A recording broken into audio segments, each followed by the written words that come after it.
All right, everyone, welcome to Water Cooler Talk, your daily drops of conversation that get us through the day, looking at content in a way, those ripped from the headlines, the conversations that we have, whether it's by the true water cooler talk in your offices, the proverbial water talk, or in the car drives when you're dropping your kids off at the dinner table. What are we talking about? The goal of this series every week, and we are coming a little later today, but that's okay. Sometimes you got to pivot. But the goal is really what is top of mind for us? What are those short conversations that we're having with one another? They really matter. And so today I'm really excited about my guest, Dr. Elizabeth Lombardo. She is a leadership speaker, performance coach, and also the author of Get Out of the Red Zone. We're going to be talking a lot about mental health that's happening. We know that Bruce Springsteen's biopic is out. He's certainly been someone who has championed the conversation in mental health, but didn't start that way. As you can imagine, with a lot of people, when you're out there in the spotlight, you're being very protective of yourself, but we really are in a place and point in life where we need to share more. We know that for sure. We'll also be talking about the great topic of mattering. It's something that we're hearing a lot in corporate audiences right now. Corporate leadership is talking about it, but where's self-mattering come in? Are we looking at it from that self-reflective place as well? We're going to hear about that from Dr. E. And of course, holiday conversations are coming. The dinner table talk. I mean, are you going to be throwing the mashed potatoes at each other, angry words being spewed, or are we going to understand how to do discourse with dignity? With all of that, Dr. Elizabeth Lombardo, welcome to this water cooler talk conversation.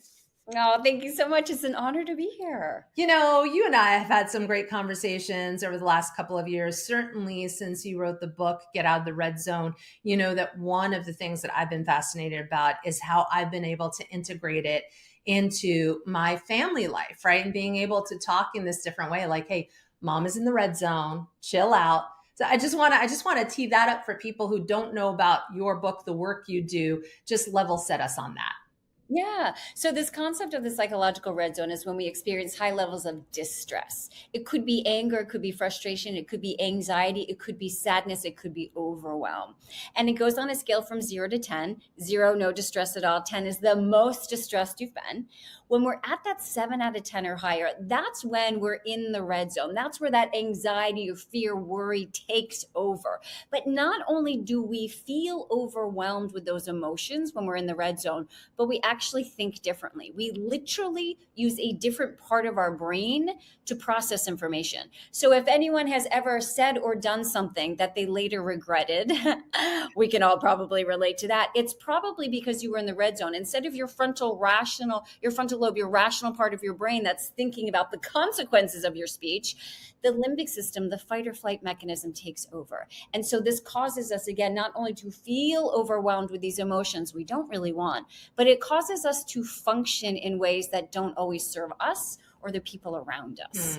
Yeah. And I think, one of the things we always talked about too is just being able to apply this different language to it, like, again, I'm in the red zone and getting hot, all that stuff, versus I'm depressed, I'm stressed out. I know it's important to name the feelings too. There's a time and place for that.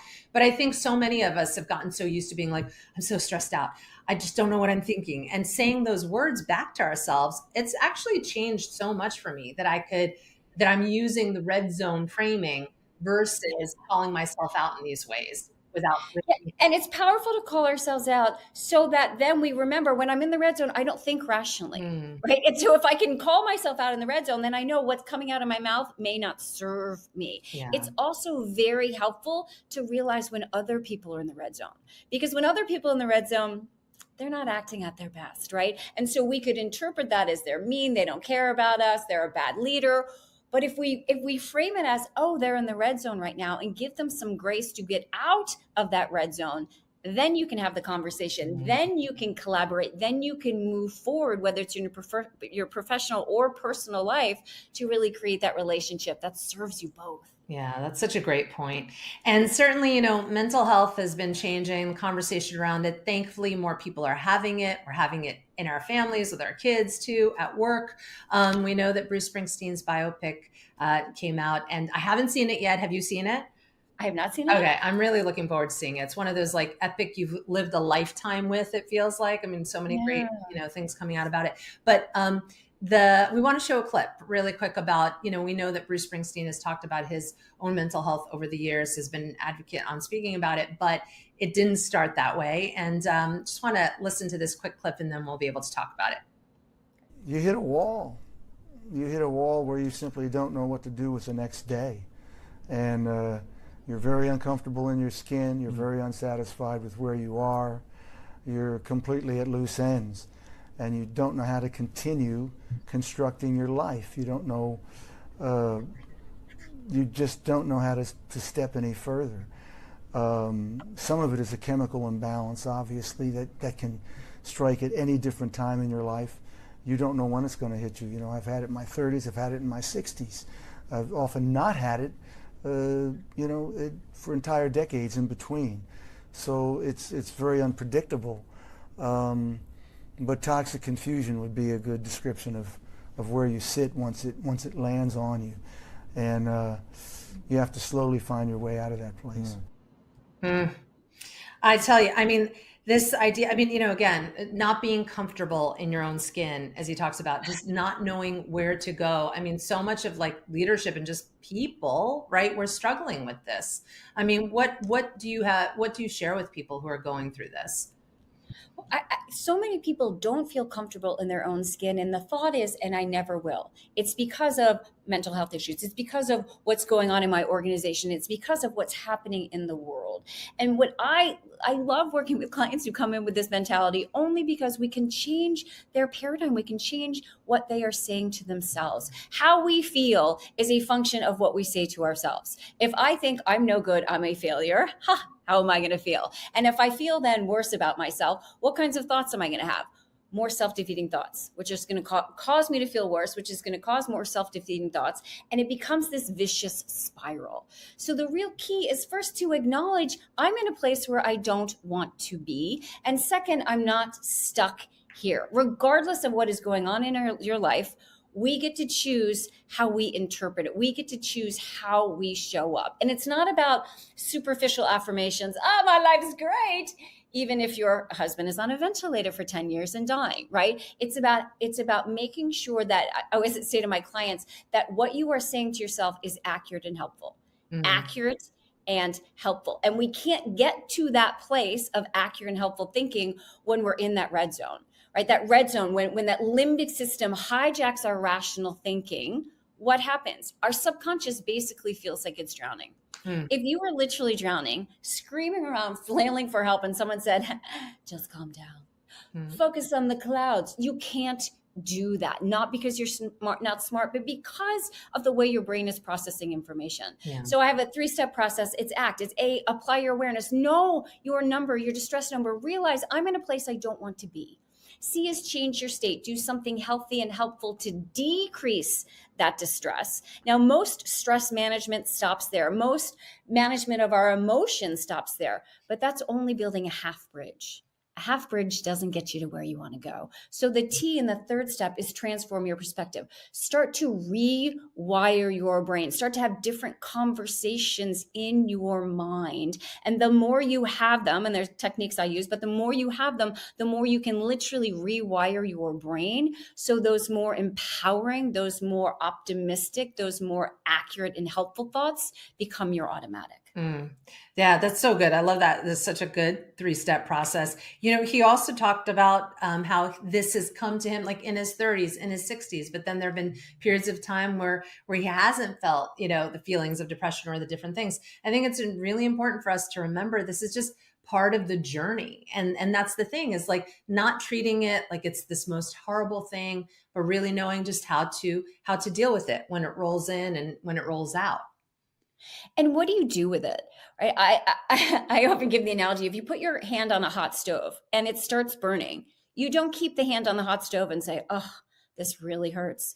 Man, this is my parents' fault. If they had been more supportive, if only it was easier in society, if only my boss was better. Meanwhile, your hand is sizzling and burning off. We don't do that, right? You feel the hot stove, it hurts, and we make a change.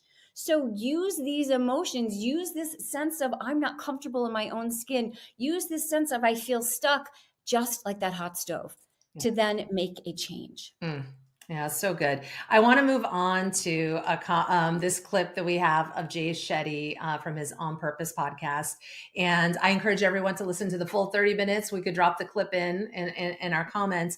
But this first part, we're going to be talking about mattering, which is a subject matter that you are speaking about a lot more. We're seeing a lot more in corporate environments and cultures. How do we help our people matter more, feel that they matter, but also this idea of self-mattering. But I love how Jay sets this up in terms of that self-talk and how terrible we are to ourselves. So to kind of kick this piece of our conversation off, let's take a listen. We all talk to ourselves like our worst enemy. We talk to ourselves like someone we hate. We talk to ourselves like someone we don't believe in. You would never talk to your friend like that. Now, I'm not saying that you want to falsely cheer yourself up either. I'm not saying you just want to look at yourself and be like, no, I'm amazing and they were wrong. But you want to have an honest assessment. So saying, no, you're the best isn't true. And saying you're the worst also isn't true. The #1 health and wellness podcast. Jay Shetty. Jay Shetty. The one, the only Jay Shetty. Hey everyone, welcome back to On Purpose. I'm Jay Shetty, the author of New York Times bestselling books, Think Like a Monk and 8 Rules of Love. And I'm so glad you're here today because I think one of the biggest challenges that I'm hearing so many of you dealing with right now is not the voices outside. It's not the voice of your friends. It's not the voice of your families. It's the voice inside your head. If you've ever felt that you've got a critic sitting in your head 24/7, finding a way to overanalyze, criticize, complain about every move you make, every thought you have, every decision you're about to make, and you find that that critical voice is blocking you from living your best life, is blocking you from unleashing your potential, is blocking you from making that idea happen. Maybe you have an idea for a podcast, but the voice in your head I'll stop always it says, there. "Don't do I it." could go on. I encourage everyone to go on, but right. He talks about that voice in the head, the critic, that's just talking, that is blocking us, that is talking back to us. You've done a lot of work around this, certainly with your client leaders. Personally and professionally. Yes, indeed. Yeah. What? Gosh. I mean, how has it changed? I mean, or is it all the same? We just continue? There are a lot of books, a lot of things written about this, but it seems like we still can't seem to get a handle on it. Yet. Yes. But, we have more mental health issues than ever before. And I know that's not what this is specifically talking about, but we have more mental health issues than ever before. We have more medications than ever before. We have more therapists than ever before. Perhaps we're going about it all wrong. And I would contend that there are 2 ingredients to help that inner critic. One is to decrease the red zone, right? Get ourselves out of that red zone. But the second one is to look at this concept of mattering. It is a human need to want to feel like we matter, to be significant, to be unique, to be special. And what's interesting is it's a human need, and our unconscious will determine how we matter. Now, sometimes we matter by being the biggest failure in our minds. Sometimes people matter by having intolerance. I'm right and you are wrong. Sometimes people feel like they matter, by focusing on what's wrong and being the victim of their lives. And that's what happens when we have this inner critic taking over. In a way, it's trying to help us feel like we matter, but it does not feel good.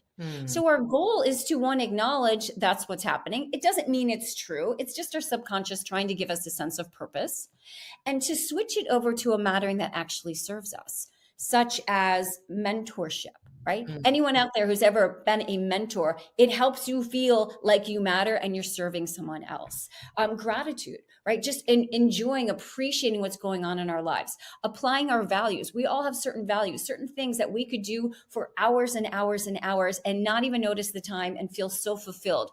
All of that are concepts of mattering. And so the real key when I work with individuals, when I work with organizations, is how can we cultivate mattering at the organizational level as well as at that individual level? Yeah.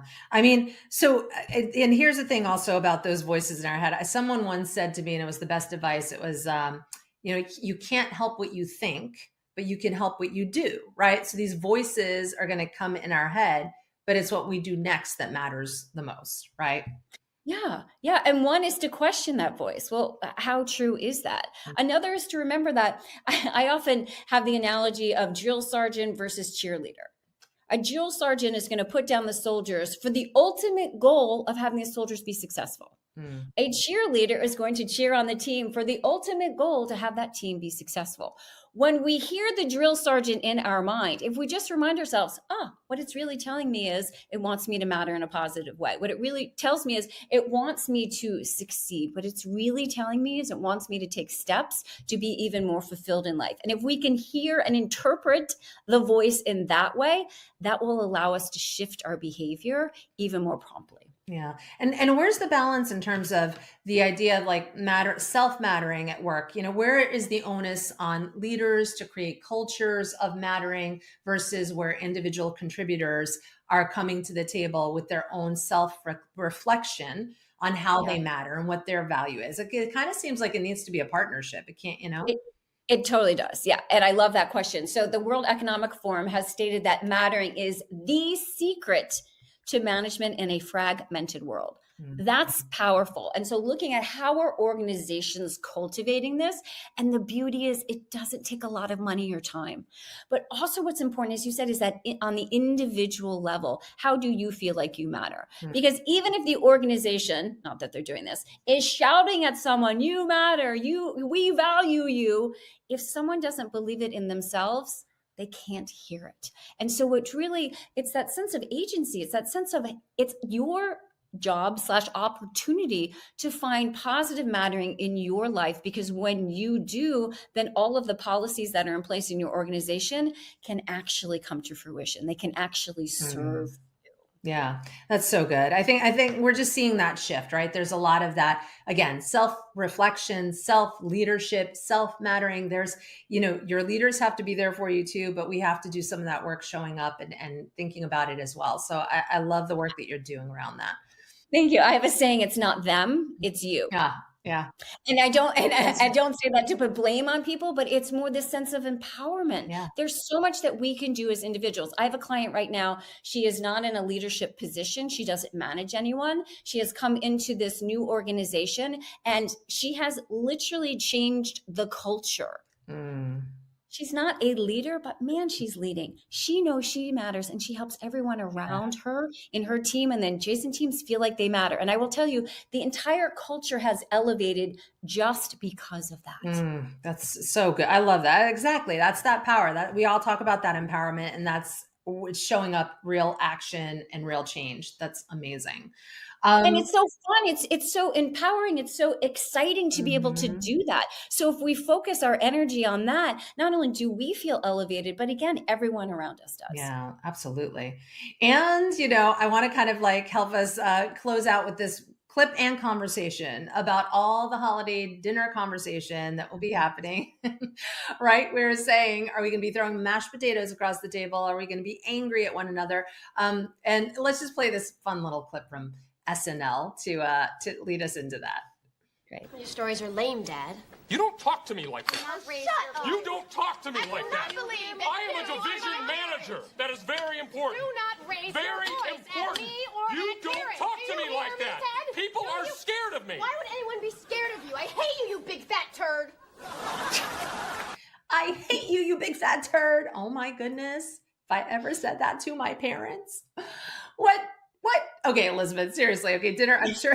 Have you had clients come into you talking about their dinner conversations, certainly during the political times? And oh, yes, it is. The political times and holidays are my most busiest times, particularly in the media, because it is so prevalent. Now, we can't change perhaps our father and how he's interacting. We can't change Uncle Fred, who's going to tell us why his beliefs and his political beliefs are the right ones and everyone else is wrong. We can't change other people necessarily, but we get to change ourselves. And again, that goes back to that sense of empowerment. So when it comes to a stressful situation, whether it's a holiday dinner, a dinner just with a family, or any other stressful situation, I have a policy I talk about with my clients. It's the before, during, and after.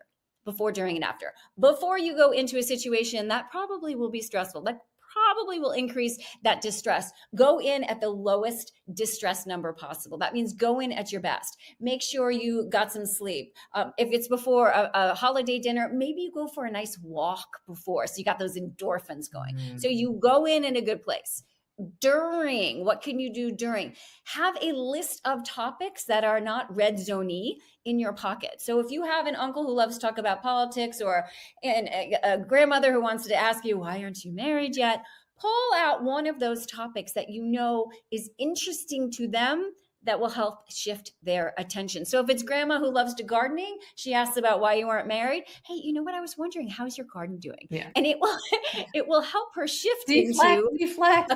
that deflection is really key. And then have a carrot waiting for you. If you know that you're going to be in this really challenging opportunity to practice your green zone skills, have a massage scheduled after, or maybe a cup of coffee with a friend after, something that you can look forward to. So even while the craziness is going on, in your mind, you're like, yes, and once this is over, I have that to look forward to. The before, during, and after can really help us change not only how we feel and interact, but when we feel and interact in a better place, it does have an impact on people around us.